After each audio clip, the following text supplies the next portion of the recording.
Over the past century, the fantasy genre in cinema and its close cousins, horror and science fiction, have consistently produced some of the finest examples of the art of film scoring. Television has been equally lucky. I'm Scott Skelton, co-author of Rod Serling's Night Gallery, an after-hours tour, and Rod Serling's Night Gallery, The Art of Darkness.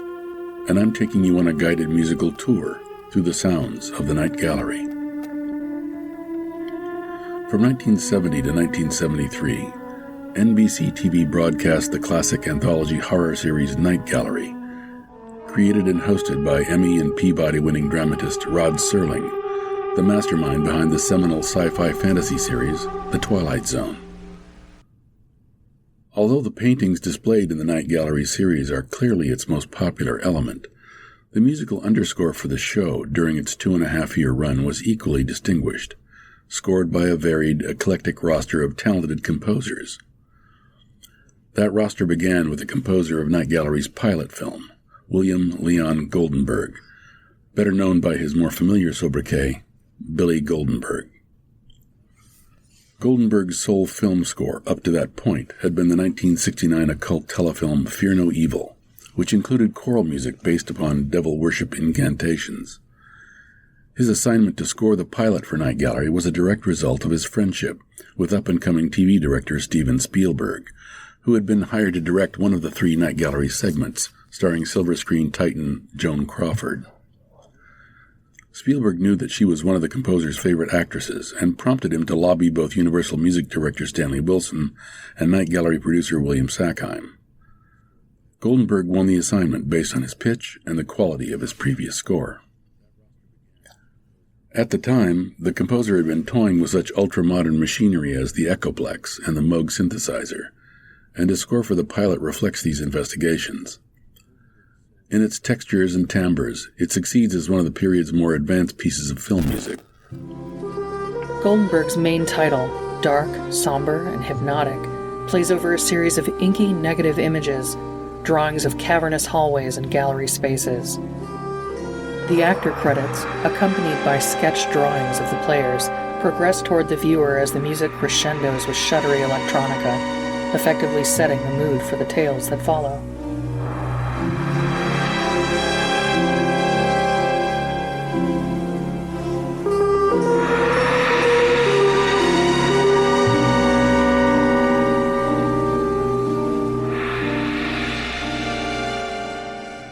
For the first tale about a calculating nephew who murders his uncle for the inheritance, Goldenberg paints a sardonic musical portrait utilizing a busy, insistent electric keyboard figure, reflecting the nephew's derisive nature and his fear. Goldenberg called it a little synthesizer piece which was very hard-edged, but almost sounded like bees buzzing or ants running.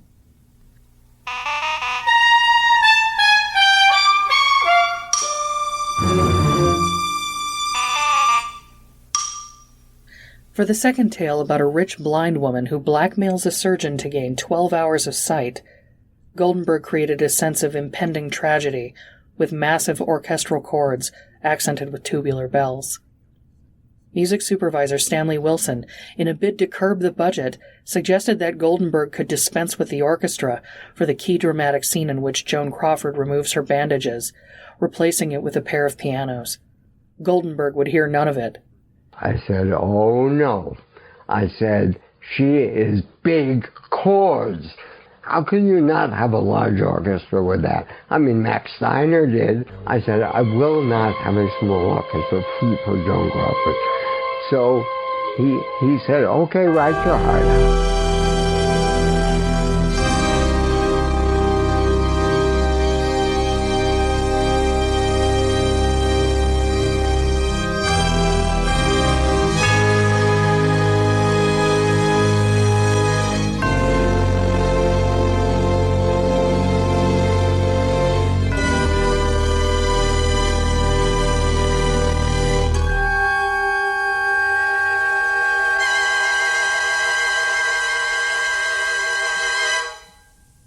For the third tale about a Nazi war criminal desperately evading capture, Goldenberg enlisted 3 elements: driving Latin rhythms and instrumentation, depicting the story's South American locale,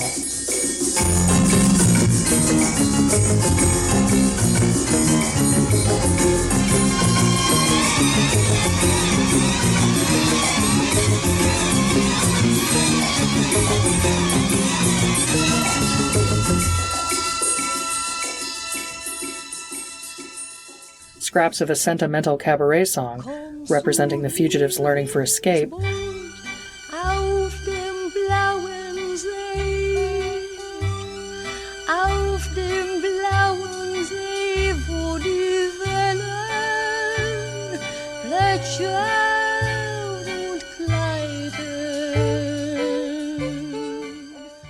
and the integration of a Jewish melody written during the Holocaust, Ani Mamin, to underscore the Nazis' murder of an accuser.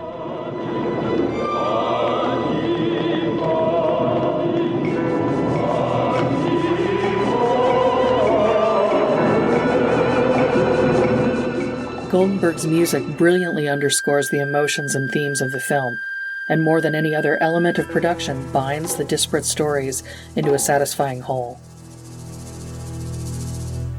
Because of a change in producers, Goldenberg's dark, Herman-esque theme for the film was not retained for the subsequent TV series. For the new main title, series producer Jack Laird turned to composer Gil Millet, who at the time was creating his groundbreaking all-electronic score for the Andromeda Strain. Millet's background was one of the most eclectic in Hollywood. A self-taught musician and jazz saxophonist, Millet signed with Blue Note Records at the age of 19. He became a pioneer in the field of electronic music, building his own instruments and recording the first LP of electronic jazz even before the term synthesizer was widely known. Laird brought Millet to Universal in 1968 for an earlier telefeature, a project that gave the composer the industry foothold he craved. I did the show for Jack. It made me my career at Universal. I became, their top guy there for quite a number of years. I did a lot of features in all their top shows. I did Columbo and My Sweet Charlie and That Certain Summer, stuff that just won tons of awards. Yeah, and it was all because Jack really gave me my start. I owe my career to Jack Laird, and I've always said that. Jack gave me my start, and that's a lot to say for a guy because, he stuck his neck out. I could have fell, done a crummy job, and then Jack would have taken a fall. The first thing the studio would say was, well, who hired this guy, Millet? And that didn't happen. The score I did for Jack put me on the map immediately because I went from that right to the top projects at the studio. I mean, there was no incremental succession for me. I went from Jack's show immediately to My Sweet Charlie. And from My Sweet Charlie, I got my own series within weeks, which was The Psychiatrist. And then right from the Psychiatrist, I went right to Andromeda. And that all happened within like an 8-month period. Using instruments he built himself, Millet created a new main title theme for Night Gallery's opening credits, one of the first, if not the first, purely electronic themes for a TV series.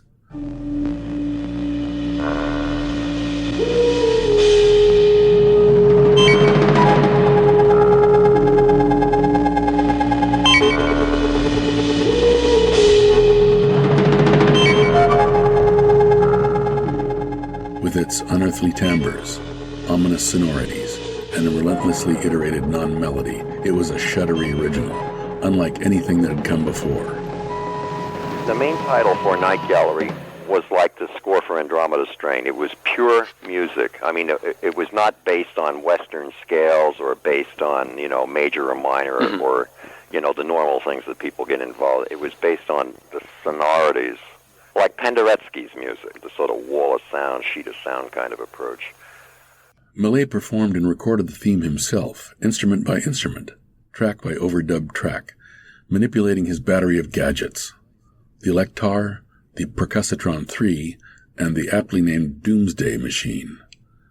Needless to say, it was a far cry from the approach used by most composers at that time. It was very radical at the time, and I got to tell you that it was not smooth sailing for me at that studio. They had no other composer that understood the electronic format. And the people who were against it, said, hey, that's not music, how can you compare that to a beautiful violin solo? With Millet overtaxed with work, Laird needed another composer to write the music for the first season episodes. Music department head Harry Garfield suggested Robert Prince. A graduate of Juilliard, Prince wrote arrangements for Johnny Mathis and saxophonist Paul Desmond, and ballet music for Jerome Robbins before relocating from the East Coast to Hollywood in the 1960s. At first glance, he was an odd choice for the show. Unlike Goldenberg, Prince had never produced anything for the horror genre, just straight drama. Despite this, he rose impressively to the challenge. His compositions, closer to Goldenberg than Mallet both stylistically and instrumentally, provided something of an oral link to the Night Gallery pilot. Prince proved himself a natural for Night Gallery, equally adept at ambient strangeness, sheer horror, and even comedy. He proved his skill right out of the gate with his first score, the tense, hair-raising episode segment, The Dead Man, a tale of betrayed husband and a hypnotism experiment gone awry. Details of the orchestration heighten each successive mood, his clever scoring for the hypnosis scene, with winds and strings and dialogue recreating the stasis of the trance, with a rattle and side drum accent on the word death.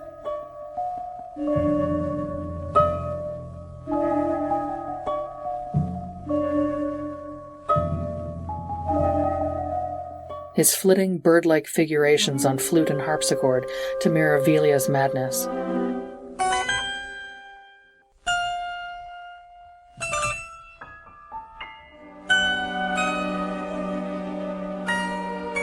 And his coup de théâtre, the race to the cemetery scene, with Velia's flute motif overlying a descending organ figure. Imitative of wildly tolling bells, sounding notes of doom and panic. All are tokens of Prince's acute dramatic instinct, throwing this gothic nightmare into vivid relief.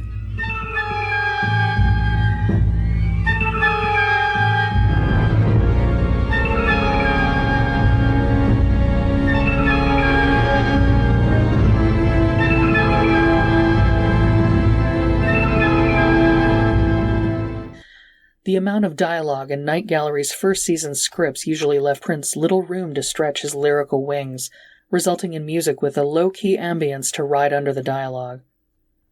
The most striking of these episodes was his score for The Doll, the story of a British soldier stationed in colonial India who finds himself the target of revenge at the hands of a child's toy. Using a small string group moving eerily through microtonal intervals, plus a trio of native Indian instruments, flute, sitar, and tabla, Prince weaves an oral tapestry of skin-crawling subtlety.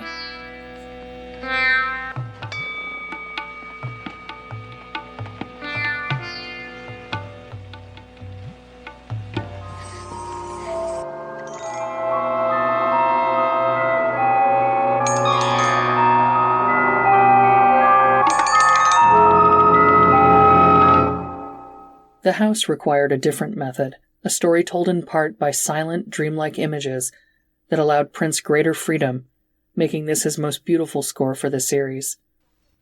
Elysian melodies, diaphanous orchestrations, and the distant tinkling of music box-styled percussion perfectly underscore Serling's disturbing riddle of a drama.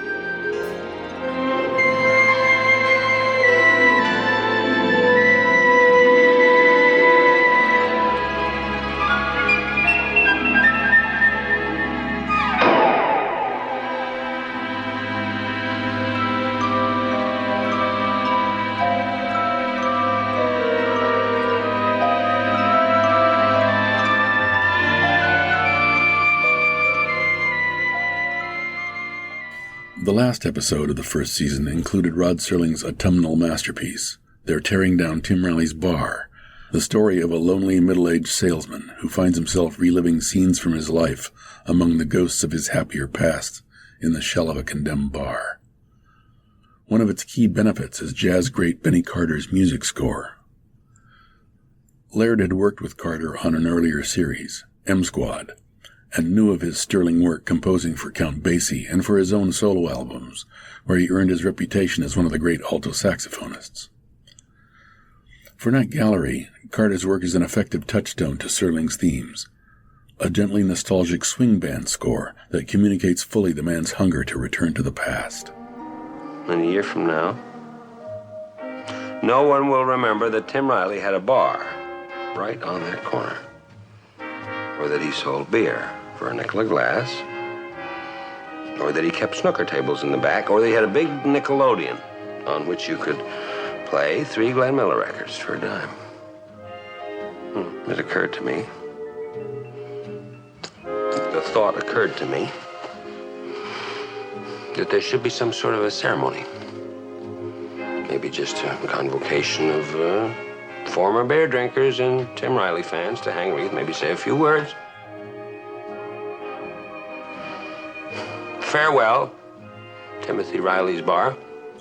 Serling himself had requested music evoking the Glenn Miller era for Randy Lane's first scene soliloquy. Usually, I abhor the use of mood music to buttress up a scene. If the scene itself is not sufficiently strong to carry it, no music in the world is going to be anything but intrusive. But there was a generic connection between the music in this piece and the time that he was thinking of. So in this particular instance, I deliberately asked for music.